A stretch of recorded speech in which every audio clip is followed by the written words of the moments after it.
Чебоксарах презентовали первый чувашский блокбастер «Егор Шилов». Жанр блокбастера ему присвоили сами создатели – национальная киностудия «Чувашфильм».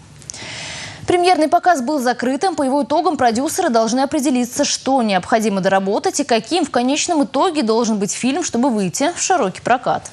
Героями происходит случайная встреча. Девочка Матильда становится свидетелем преступления, и теперь ее жизни угрожает опасность. И как в любом приключенческом кино появляется герой Егор Шилов, который встает на защиту своей маленькой знакомой. Никаких прикрас, только правда жизни, порой ужасающая. Но создатели фильма утверждают, если внимательно смотреть, то поймешь, что главное лежит не на поверхности. Мы в своем фильме популяризируем форму российского офицера, главный майор Егора Шилова.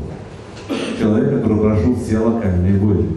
Поэтому мы показываем свою страну не бедной, не рухлядью. У нас замечательный герой, который в хорошей физической форме.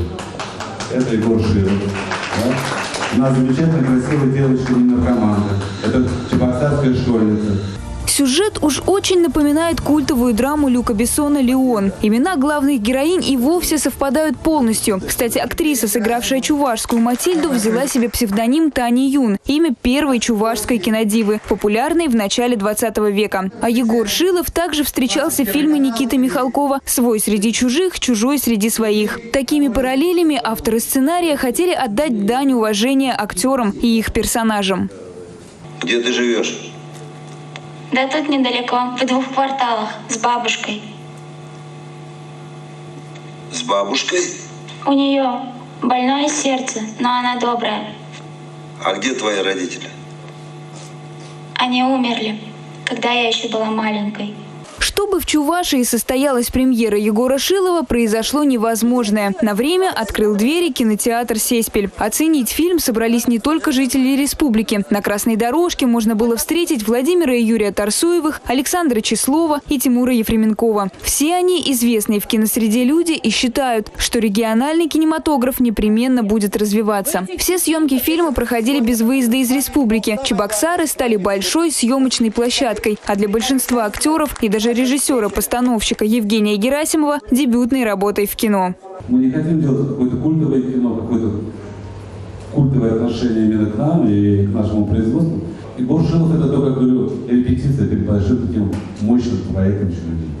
Егор Шилов стал первым продуктом студии «Чувашфильм», который увидели поклонники кино. Еще один фильм ждет своего зрителя. Это «Обочина». Он увидит свет в ноябре 2015-го. Анастасия Алексеева, Андрей Спиридонов, Республика. Можно было встретить Владимира и Юрия Тарсуевых, Александра Числова и Тимура Ефременкова. Все они известные в киносреде люди и считают, что региональный кинематограф непременно будет развиваться. Все съемки фильма проходили без выезда из республики. Чебоксары стали большой съемочной площадкой, а для большинства актеров и даже режиссера-постановщика Евгения Герасимова дебютной работой в кино.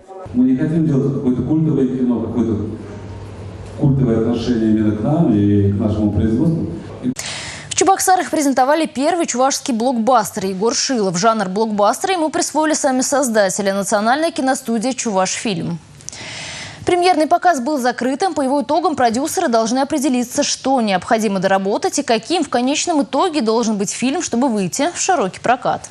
Героями происходит случайная встреча. Девочка Матильда становится свидетелем преступления, и теперь ее жизни угрожает опасность. И как в любом приключенческом кино появляется герой Егор Шилов, который встает и их персонажем.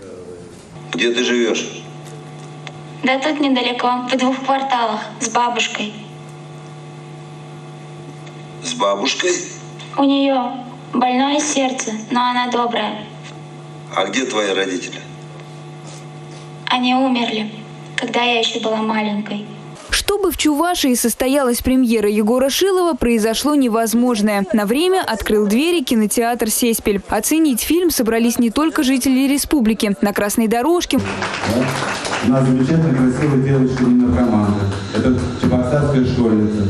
Сюжет уж очень напоминает культовую драму Люка Бессона «Леон». Имена главных героинь и вовсе совпадают полностью. Кстати, актриса, сыгравшая чувашскую Матильду, взяла себе псевдоним Тани Юн, имя первой чувашской кинодивы, популярной в начале 20 века. А Егор Шилов также встречался в фильме Никиты Михалкова «Свой среди чужих, чужой среди своих». Такими параллелями авторы сценария хотели отдать дань уважения актерам и на защиту своей маленькой знакомой. Никаких прикрас, только правда жизни, порой ужасающая. Но создатели фильма утверждают, если внимательно смотреть, то поймешь, что главное лежит не на поверхности.